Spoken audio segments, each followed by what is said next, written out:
My son has been acting weirdly, and I think my wife knows. I first saw the chimpanzee when I came back after chopping our Sunday firewood. I'm retired, and my wife no longer works either. We live in a house by the woods, alone in Northern California, and it snows around this time of year. I've rarely left the state, and never traveled outside the US, but I'd seen photos of chimps before, and how one could have gotten into our area, let alone our house, was beyond me. My wife and I have both had quite a few jobs over the past few years, many paying very well, and my wife and I both share a tendency not to spend any more than we absolutely have to, or close enough. That, along with her father's very rich inheritance, helped us from early on get the things we needed and get enough money to raise a family in retirement early. Not a realistic goal for most, especially in California, but we made do. And here we are. Neither of us want to be rich, and we prefer the woods and the mountains up here to be more expensive city houses. Plus, property tax here is too much for anything big. Our home is a few miles from the nearest town and gas station, and we aren't close to any relatives. We grew up in Sacramento, but neither of us liked the heat, so I eventually got a home built up north and we finally moved in after retirement a year ago. This is where we plan to have our 2 kids, and while it might not have seemed possible to reach this point, my wife has been more financially successful than me, and somehow made this lover's dream a reality. Now we spend the weekdays raising our first child, my wife has started writing books, and I've taken up shooting. I'd finished chopping the wood, and I made sure to set it in a neat pile, because I always like to be tidy around the barn. On Sundays I try to rest, so I went back to the house to spend the evening with my wife. I rarely went into town anyway, and I much prefer her company to a bar. It was sitting in the cradle in our room when I opened the door. Small-sized, clearly an infant. I'm slightly ashamed to say it, but I was scared for a moment. It was sitting in the middle of the cradle, face thrust out toward me, eagerly awaiting attention. It didn't move much, but it was breathing and had one hand wrapped around the bars, as if it was ready to climb out. The way it looked at me and smiled with its large eyes is not something I was prepared for. I didn't scream, I didn't move. I didn't want to take my eyes off the thing. A shot of terror coursed through my blood, primal and cold. I turned, carefully watching the baby chimp, and yelled for my wife. There wasn't any response, but I waited and kept calling out. After a moment, I heard footsteps coming my way. I was relieved, but still scared and no small bit confused as to why a chimpanzee was in my son's crib. My wife walked up behind me and asked what was the matter. I moved aside and showed her what was in our room. A shocking mix of emotions flowed across her face. My wife is usually good at hiding what she feels when she wants to, but of course this caught her off guard. I caught surprise and concern, what I deemed to be rational emotions, but I almost doubted seeing a flash of guilt in there. Almost. She rushed to the side of the cradle before I could stop her, and by the time I reached her, she had picked up the thing. I froze as I reached out and saw what she was holding. In my wife's arms was our son, not looking upset in any way. She started cooing to him and bouncing him up and down, and all the while occasionally glaring at me between making faces at the baby. She usually acts like this when I have neglected some tiny detail about caring for the baby, but doesn't mean any harm by it. I knew that in a moment she would reprimand me for making some small mistake or not noticing something, but I couldn't get over what I'd seen. After bouncing the baby a few more times, she paused. Is something wrong? You look like you've seen a ghost. I stared at her, then shook my head, and told her it was nothing. I was sure I saw an animal and not our son in that bed. But there he was, and no chimpanzee in sight. I checked around the room and looked at the crib a bit later, but nothing was out of the norm. The next incident was at church the week after. My wife and I aren't by any means devout Christians, and we don't always commit to attending any one chapel. But we try to make a visit together to some church or other every few Sundays, and occasionally meet some new people. I had thought quite a bit about what I'd seen the week before, and I hadn't told my wife about it, but I wanted to consult with a priest or other religious authority about what I'd seen. I didn't want to go to a doctor due to traveling time, so divine help was my solution. It was as we were about to enter the chapel, and my wife suddenly turned around and started to comfort the baby. She always likes to hold him instead of using a sling at church, and plays with him enough that this was normal. But as she hid the baby from my sight, I saw a flash of something. Black hair. My kid has short blonde hair right now, but it will eventually fade to dark brown like his parents. What I saw as she turned was long, straight black hair being flung about by the quick movement. It was the baby's hair. I didn't react as fast as I would have liked to, but by the time I got around to looking at the child in my wife's arms, it was my son. He was as adorable as always, and he gave me the sweetest look. And there was no black hair. Nothing was wrong, and my wife didn't seem disturbed in the slightest. I thought it must have been my imagination, but I was still determined to talk to a priest after the meeting. I never got to. My wife made sure we rushed back home as soon as possible, making some excuse and giving me a look that said, "Don't you try to say it's not a good reason." I sucked it up, but didn't suspect that my wife was trying to interfere with my plans. Maybe it was my imagination. After all, she hadn't picked anything up. The fawn was what stopped me doubting it was just me. Another 2 weeks had gone by, and my baby had started crawling. My wife was super excited about this and regularly encourages him to chase her through the house or takes him out with her to get the feel of nature. I was inside reading what my wife had added to her latest work-in-progress novel, and she came and asked me to take my turn with the baby while she finished the piece. It was fairly good already, but I agreed and went outside. It had snowed earlier, but only enough to cover the ground in a thin sheet of white, and the air was pleasantly cold. The only problem was that I couldn't find the baby. I don't know what my wife had been thinking in not handing him off to me and leaving him outside, but my wife loses control of her ADHD sometimes and often leaves things she was holding in random places. I concluded she must have left the baby in her haste to put her train of thought down on paper. It wasn't an excuse, and I resolved I would have words with her when I found the baby and got back inside. But I had to find the baby first, and he couldn't have crawled far, nor would he have wanted to in the cold snow, thin as it was. Thing is, there were no marks in that snow at first glance. Nothing to indicate where the baby had gone, and I assumed she'd set the baby down near the door. On second glance, there were marks. It was abundantly clear that she had set him down a few feet away from the door, and that he had crawled a bit. What wasn't clear was why there were deer tracks leading away from the spot. Small deer tracks. I hurried to where the deer tracks led, behind the barn. I took a turn and found the woodpile, with the tracks leading around it. I leaned around, hoping to find an ordinary fawn, dreading something worse. It was something worse. Lying in the snow where the deer tracks led was my son, shocked into silence by the cold. The prince led up to him, after they seemed to have paced a bit. He was sitting where the tracks ended. I immediately picked him up and hurried him inside. My wife looked up from her writing and instantly saw something was wrong. Her first instinct was to make sure the baby was okay, and after getting him warm and tucked away, turned on me, ready to whip out a lecture on fatherly behavior.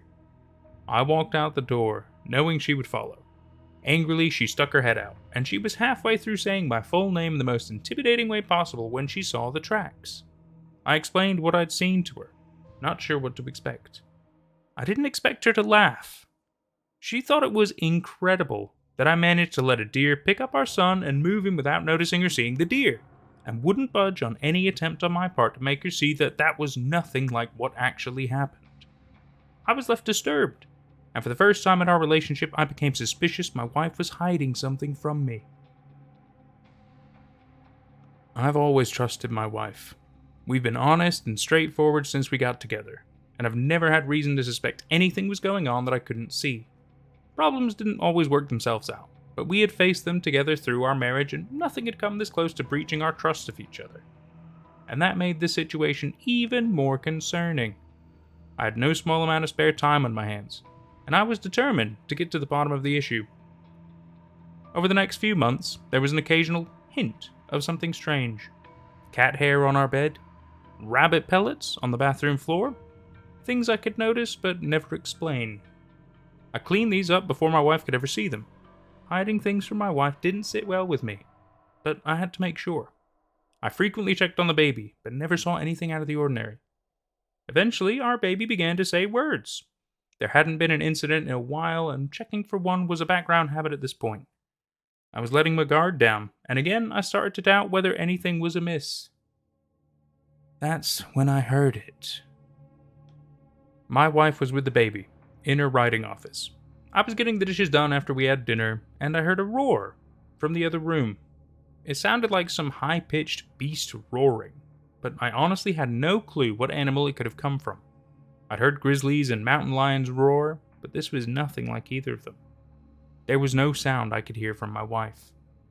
I hurried to the room, but made sure to be as quiet as possible.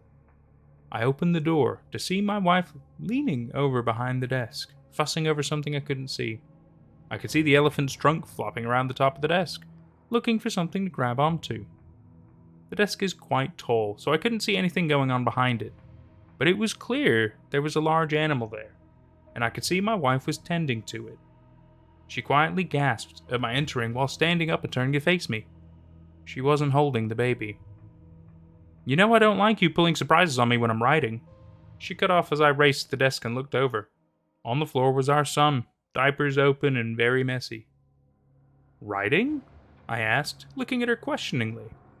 "That, and something else you never seemed brave enough to manage," she teased as she knelt and continued to change the diapers. I felt a bit stupid, staring over the desk, but I was done with us both pretending nothing was happening. "What was that sound I heard?" She didn't look up. "Must have been the pipes. Have you checked to see if something is wrong?" Being involved with the designing of the house, I knew for a fact that there was nothing in the office area that would produce anything close to that sound, and I knew for a fact that my wife was lying to me. I left it for the day. I couldn't handle the fact that my wife was clearly hiding things from me, and the fact that there was a baby elephant in the house just moments earlier. I couldn't process it, but I still pushed away doubts and the thought that it was all in my head. I wouldn't accept that I was going insane. This was real, but I couldn't believe what was going on. Taking a step back, the possibilities were absurd. Animals from other continents suddenly appearing in my house? My infant son turning into these animals? None of these were anything I could tell anyone without seeming absolutely insane. Even priests seemed out of the question. For a while, I pretended not to notice the changes. I saw the claw marks begin to appear on the bars of the crib, the occasional feather of fur shed on the sheets. I pretended not to notice, and my wife made sure to clean it up. She knew as well. But I still had the feeling she knew a little more than me, and I had lost enough trust that I didn't want to bring it up. Besides, it wasn't a huge block in our day-to-day life, and rarely did the occurrences happen. I tried to ignore it, but I couldn't. Whenever I heard noises from another room, I felt afraid for my son, because there was something wrong, and I had no idea what it was or how to prove it. Every time I saw one of the hints before they vanished, a deep terror filled me, my imagination creating all sorts of horrible scenes in which I saw these clues being left just before my wife hid them from me. The last straw was when the bear shredded our kitchen. Grizzlies are pretty common where we live, but I hadn't seen one come close to our house, let alone inside it. The door was hanging ajar, basically splinters, along with all the cupboards containing food in our kitchen. There was a possibility it was just a normal bear, unlike the rest of the time. I wasn't sure how to act, but just for safety I grabbed my Remington 870, ignoring how badly my hands were shaking. Going outside I could see clear bear tracks to the barn. A small bear.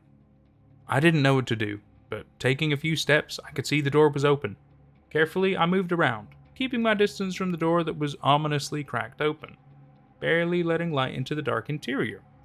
For a moment, I hesitated, afraid of what I would see inside. Fearfully, I kicked the door open the rest of the way, then scrambled to the light switch. The lights flickered on, showing the room well and revealing nothing. I ended up going in slowly, shotgun up. My body was trembling more than ever. After a moment of tense searching, I found a bear cub, huddled at the back. It looked frightened, but my first thought of caution was that I didn't know where the mother bear was. My second thought was that this bear might be my son. My third thought was interrupted by the mother bear slamming into me. My gun was thrown out of my hands and slid across the floor out of reach. I scrambled toward it, but was pinned down in an instant. I tried to turn to throw the bear off of me, giving a cry of exertion and horror that I knew would be my last. My efforts were futile, and I ended up doing nothing. So did the bear. A grizzly would have killed me in an instant if it saw its cub being threatened. I should have been mauled instead of pinned, but the bear simply moved past me and laid down right on top of the gun. I played dead, trying to hold still despite the dread within me. There was nothing else to do. I simply waited. I didn't calm down, but I forced myself not to move. Eventually, the bear moved back to the corner with its cub. But there was no cub.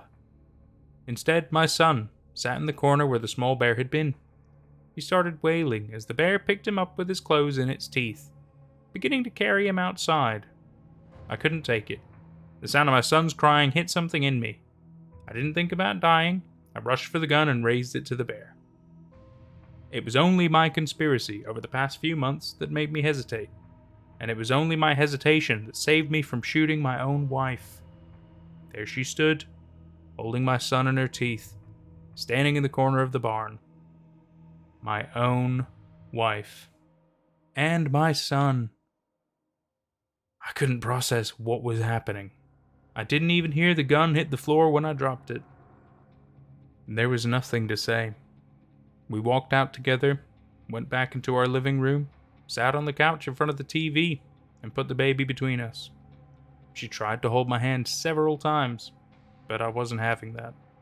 Her touch felt slimy to me, filthy. Well, not literally, but I just couldn't touch this thing that I thought was my wife. The baby changed, and I wasn't expecting it.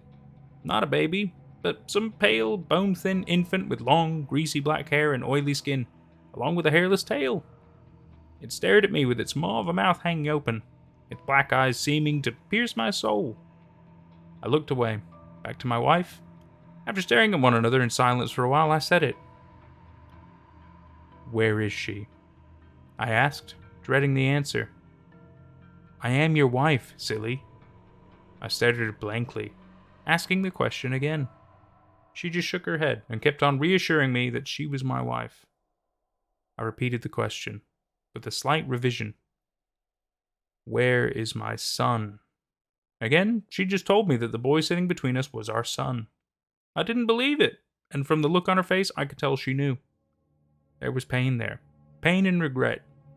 The one thing I didn't expect to see was relief. What's going on?" I barely was able to get the words out. My wife gave me a sympathetic look, once more trying unsuccessfully to hold my hand. "How long?" She took a deep breath. "Second grade." I stared at her. That was the first time we had met. Clearly, she could see that I wasn't going to say anything. So she continued. She'd been a skinwalker her whole life. There wasn't much detail into her infancy, but she said that once she learned English, she joined school under the identity of a dead child she found in the woods. She never was bothered by the cold snows, but she soon found her place in her new family and only took off her skin when it got too uncomfortable after a few weeks. She always liked the woods because she could roam free with her skin off, rather than the reasons she'd always told me. When we met in college, she'd really fallen in love with me. Sometimes she forgot she was a skinwalker. She could almost pretend that she was human, until the itching began and she had to stop wearing the skin. Her emotions were just the same, and she had fulfilled her job successfully thanks to altering her form sometimes to get what we needed to live in our dream home. Some of it was unlawful, but thanks to changing skins, she wasn't suspected in the slightest. She hadn't known our kids would be skinwalkers too, but once he was born, she had to give him the skin of a relative. There was no elaboration, but somehow I knew that the other child had been killed. She still shared our dream of living up here with our kids, but eventually I stopped listening. I knew she loved me, but this was betrayal. She'd done everything to achieve our dream, and never stopped loving me, and I hadn't stopped loving her. I didn't know what to think about the crime, but the fact that my wife was a shapeshifter never seemed to fit into my head. Eventually, she trailed off. I realized she was crying when she told me she loved me and loved our child, and I could tell she was being honest when she said she still wanted to share our dream. If I was a good man, I would have let her stay. I loved this woman. I married her for love. I lived and retired with her, and she was still the woman I loved. But she wasn't. It broke my heart. I barely remember kicking her out of the house. The door still splintered and hanging, the kitchen still a wreck. She cried as she led our child away. I probably cried as well. It broke my heart again when she took off her skin, changing into a mirror image of what my son now looked like, only 8 feet tall and still bone thin. She looked back at me, and I wished I could see some emotion in that horrifying face that stared at me, branding a scar into my mind as she walked away into the woods. I didn't sleep that night. The blinds weren't closed, and the lights were still on in our room. I saw her stoop down and peek through the window, her demon's face smiling at me beneath those dead eyes knocking on the glass. I didn't move, but there must have been something in my face because she stumbled back and loped away while I stared at her back. I still lie awake some nights. Sometimes I get letters about how our son is doing in school, or cookies baked with a short and sweet note on my doorstep. Sometimes when I'm out chopping my Sunday firewood, I see a tall, thin figure in the woods. Sometimes I think it's not my imagination. Sometimes I feel lonely in bed at night. Sometimes, late at night, I'm not alone in bed. Sometimes, I don't mind. And that was My Son Has Been Acting Weirdly, and I Think My Wife Knows, by Stinky Bongo Zero. This story was so fun. It was so cool. It was so interesting. I kind of had a feeling there might have been a bit of a shapeshifter element to it, or maybe like the son was replaced by something. That was interesting. That was so interesting. The fact that it's the wife as well. I mean, I guess it kind of plays into it. It was kind of to be expected, but the story was just great. It was just really fun. It's I mean, I personally love the idea of skinwalkers anyway. I don't think skinwalkers look exactly like that. That might be a little bit more like a rake / Slender Man kind of thing when it comes to their weird, thin, tall, skinny body things. I'm not entirely sure. I mean, I obviously don't know the full lore and everything behind skinwalkers. That could be what they kind of look like. But I know they can look like people, and they kind of shapeshift and stuff. That's kind of like a whole thing. But they're typically more in the I think it's Utah. Is it the Uinta Basin region? That's the whole thing. Whether it was Skinwalker, like Skinwalker Ranch, probably one of the most famous things about skinwalkers. Super awesome. Really enjoy that. Anyway, I'm rambling. I'm so sorry. This story was great. I super enjoyed it, and I really hope you did too. We'll see you for whatever's next. Take care.